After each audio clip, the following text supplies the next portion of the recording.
What's up, guys? Today we're going to be talking about the Wildstar release date. This is 100% speculation, but I wanted to talk about it because it's kind of been at the forefront recently with the new Wildstar blog post they put up on their website this Wednesday. And I just wanted to talk about it because I think it's pretty important. I think a lot of you guys are dying to know some information. So on the new blog post they put up this Wednesday, it kind of made the release date seem further back than intended.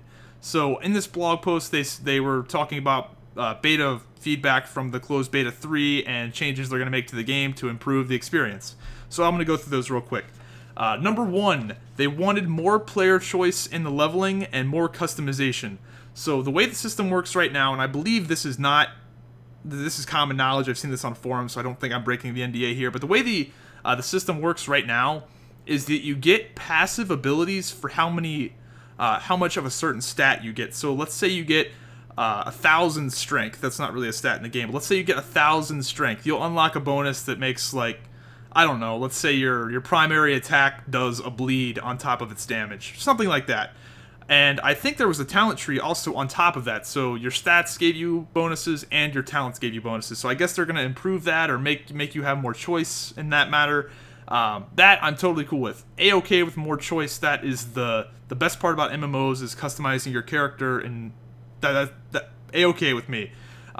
Quest progress. Now these are the changes that I don't give a fuck about. Quest progress is no longer a numerical value and is now done in this Guild Wars 2 style progress bar. So instead of killing 15 mobs, you kill 15 mobs. Instead of it saying 0 out of 15 or 5 out of 15, it's going to have a little bar that fills up. That is honestly a bad change in my book. I would rather just see how many I have to kill so I can plan it out. But me and my audience, I feel like we're the power players. We're the players that we don't just play the game, we destroy the game. I think for more casual players, they'd much rather just see a bar than feel like they've got to kill 10 more, even though in reality they're going to have to kill 10 more anyway. But for us MMO veterans, I don't think that's something that we really care about. No more mob tagging. That's a pretty good change, especially for like rare quest mobs, like when you got to kill Sergeant Evil McDookie Pants, and there's only one of them in the entire zone, and you got to wait for the respawn. That's when no mob tagging is nice. Group play has been improved. I guess grouping up with players while questing was not efficient. That is being made better. They are rumored to be improving the combat. This is a change. A-okay. I'm A-okay with them taking more time to improve the combat. The combat in this game, I think, is awesome. So the fact that they're improving that this is a staple of the game.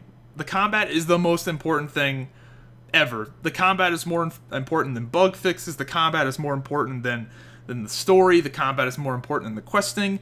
Combat is the most important part of the game. So them getting that right is the most important thing, and that's something that's hard to change when the game comes out, outside of like expansions and stuff, because people don't like it when their abilities get messed with and when things really change dramatically.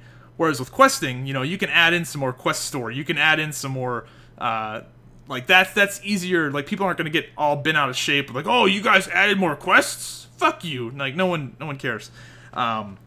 So I think that's all the notes and the big one. So the reason why people are thinking that this particular blog post kind of confirms the 2014 release date is the wording at the very end. They said the next beta phase will start, quote, later this year, not in a month.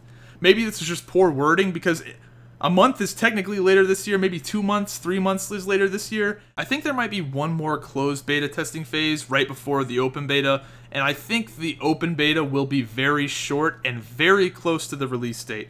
I think the days of a game getting its release date announced 3 or 4 months before it comes out are done. The trend in video games right now seems to be an open beta when the game is pretty much done. Just take a look at Battlefield 3. Take a look at almost any game. God of War Ascension. They always do these, quote, open betas right before the game comes out. And if you know anything about game development, it takes a long fucking time. I know technology's gotten better, but it takes a hell of a lot longer to make a bunch of changes to a AAA game right before it comes out. So open betas, as much as people want to say, oh, it's a beta, it's more of a trial. And Carbine knows that. If they release an open beta and they call it a beta and there's bugs and stuff, I mean, there's always going to be bugs. But they know it's a trial. That's how people treat it, so that's how they've got to do it. And the open beta shouldn't be too long anyway, because they don't want people to like, burn themselves out. They don't really want to give people too much of a taste of the game without paying for it. So that's what I think. I think, and and they've said that all open beta is closed beta without NDA. So there might not even be an open beta. I think they'll do an open beta though. I really think they'll do at least one, maybe for a few days. Or yeah, I think they'll do like one open beta weekend, 1 or 2 weekend open betas, just to get a good stress test, because that is the best stress test. When you actually give everyone full not unadulterated, but full access to the game, and like with the way the stress tests are right now, you have to get invited to them. When you don't have to get invited and you can just go, that's going to be one hell of a stress test. So let's talk about the actual date, the actual release date, and what would be a good strategy for them.